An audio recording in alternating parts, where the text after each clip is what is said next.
they can build businesses, create jobs, improve society, invest in their homes, and so forth, has become increasingly peripheral to the business of banks, which essentially have discovered a way to make a lot of money off of the churn of money circulating through the system, making it in milliseconds. But, there are other examples in the world.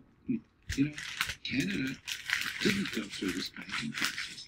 Canada had a regulator. カナダのことを言ってるの、カナダはね、デリバティブとかああいうふうなね、ことをね、させなかった。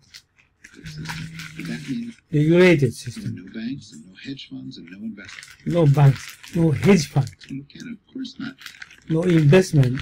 But they had a balance. Sweden went through a crisis in the early 90s, looked at the crisis. They have a society that's very much oriented towards social benefits. They responded with the restructuring of their banks that actually ultimately became a model for us after our problem. So it is possible to balance social desires social desire. with having a functioning financial system. What they've been doing is ということはアメリカはやってなかった。 rather than helping individuals restructure their mortgages or small business loans or things that they perceive to be risky, they're instead increasing the amount of leverage or borrowing they're giving to the hedge funds, who then make all these international Just debts. as the earnings last year of the top 25 hedge funds guys came out, it was $21.5 billion for 25 guys. So the top three something like 6-7 billion. あれだけの金をね、20何年かの人たちがね、山分けして。The top 25 averaged $1 billion. Right. アベレージビリオンダラー。アベレージビリオンダラー。10億円。さっき言ったでしょ ?10 億円。ビリオンドルですからね。ビリオンダラー。ね、だから、ミリオン円が100万でしょ。ミリオンドルが1000万でしょ。1000億。1000億。本当かと思って。1000億円が平均なんですよ。だから、でもそれ本当かなと思うんですけど、本当？だってそれがほら、1%、1%でし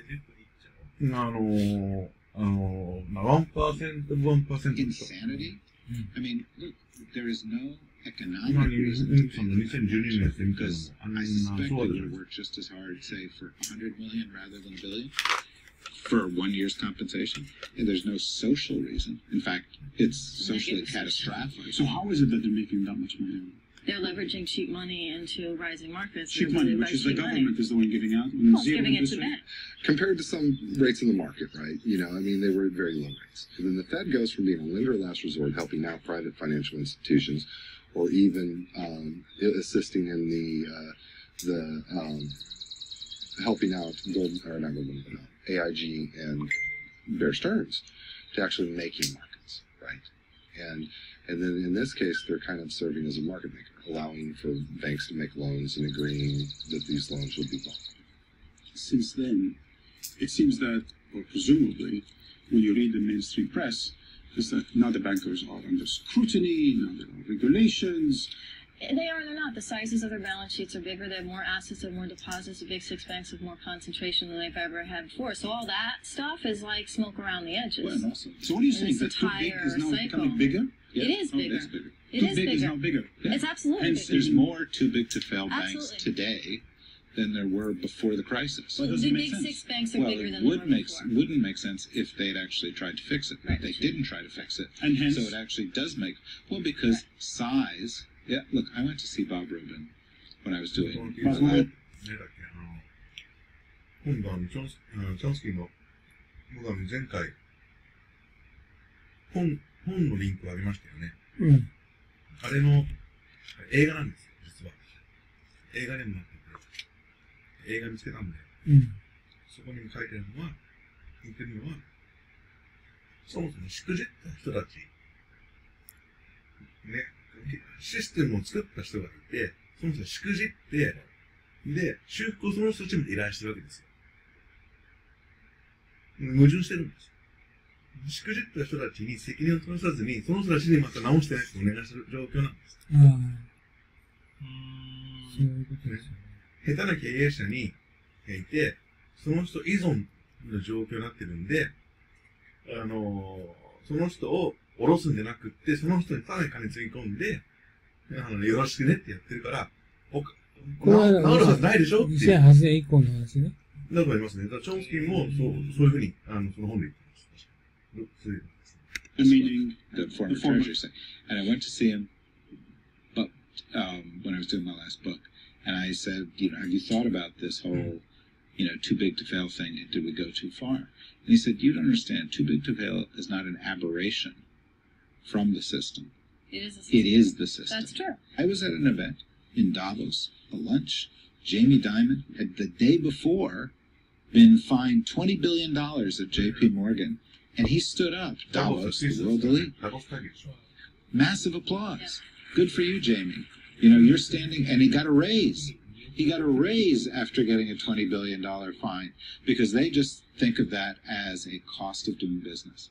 And they say there is no accountability in the context of this thing. What's happening now is that there's been a fortification of the power that the largest institutions have. And you seem to think that it's more likely than not for some of these big bankers, for example, in Goldman Sachs, to be in government rather than just to influence it from the outside. No, it's just the fact. John Whitehead was the head of Goldman Sachs. And then in the Reagan administration, Bush administration, he became Deputy Secretary of State. Robert Rubin was the head of Goldman Sachs. He became the President's Chief Economic Advisor. He became the Secretary of the Treasury. Steve Friedman was the head of Goldman Sachs. He became George Bush's Chief Economic Advisor. John Corzine was the head of Goldman Sachs. He became a senator and a governor. Hank Paulson was the head of Goldman Sachs. He became the Secretary of the Treasury. And so... ホリエモンは、背金主義でしょ。これずっと聞いてれば背金じゃん。モラルもなく、もう資本主義の末端ってことですよね。お金のことしかないんですよ。そうです。Oh, after a couple of those things, you stop thinking it's an accident.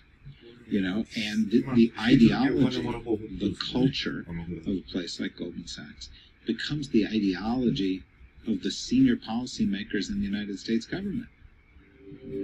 So the Tom Perkins system is, you don't get to vote unless you pay $1 in taxes. But what I really think is, it should be like a corporation. If you pay $1 million in taxes, you should get 1 million votes. It is as if there's been a coup d'etat. Call it the bankers' coup, leaving the government of the United States with one single purpose: to serve finance. And mortgage loans on your broken down checks.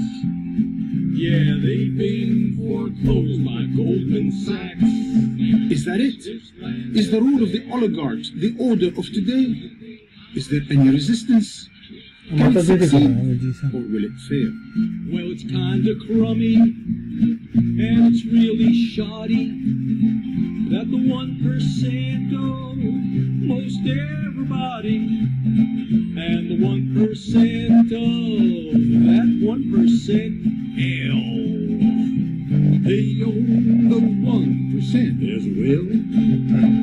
This land is their land, this land ain't ours, friend. It's so...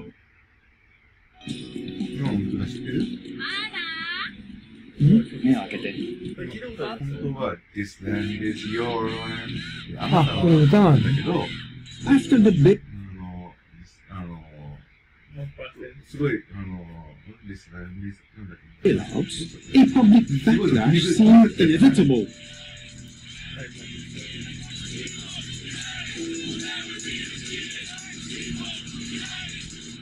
So how does it feel now that you're here?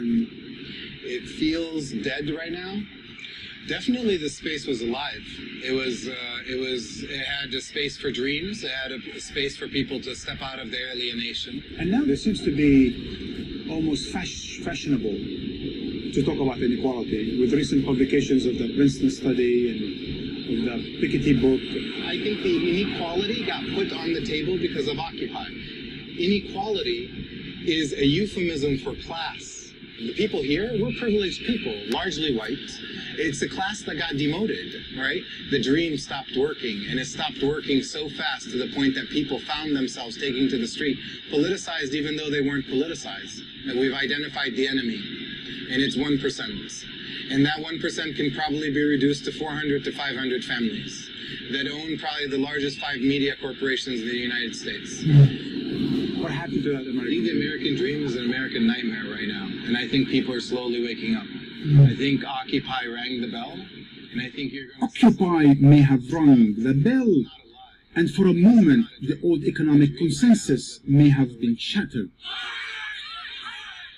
But as the protesters were cleared from the streets, the oligarchs consolidated their power. According to Forbes, the Waltons are the richest family in America. The Kochs are the second richest. Kochs. In America, the Kochs are the second. Kochs. ちょっとビジネス書いてないので、コークスのビジネスわかんない。Along with a handful of powerful allies, they had an ambitious plan to redraw America's electoral map. The Supreme Court lifted limits on campaign spending, and suddenly the doors were flung open. The billionaires used front groups like Americans for Prosperity. Paid for by Americans for Prosperity. Americans for Prosperity is responsible for the content of this advertising in Nebraska. Americans for Prosperity is responsible for the content of this advertising. One of the states they targeted was North Carolina. It had been controlled by Democrats for over a century. Their money poured in. Attack ads ran day and night. Americans for Prosperity is responsible for the content of this advertising. When the election was over, the most radical Republican legislator in the South was in charge. They cut taxes for the rich, cut unemployment insurance, cut union rights. They blocked government medical care for 500,000 poor people. They made it more difficult to vote. And they changed the election districts to guarantee Republican domination for the foreseeable future. The Democrats have 4 seats now. They will keep those. But the likelihood is the Republicans are going to control the legislature for the foreseeable future. Dallas Woodhouse ran the Koch brothers group, American for Prosperity, during the 2010 and 2012 election campaigns.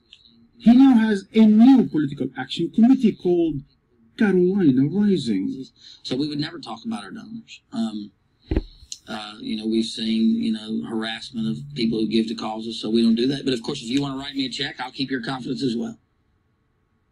You know what happened to the Democrats? For once, out of 100 years, they got beat. And now, they cry to the refs. They whine and moan to left-leaning media. They cry and moan. They do what losers do. They cry to the refs. That's what they do.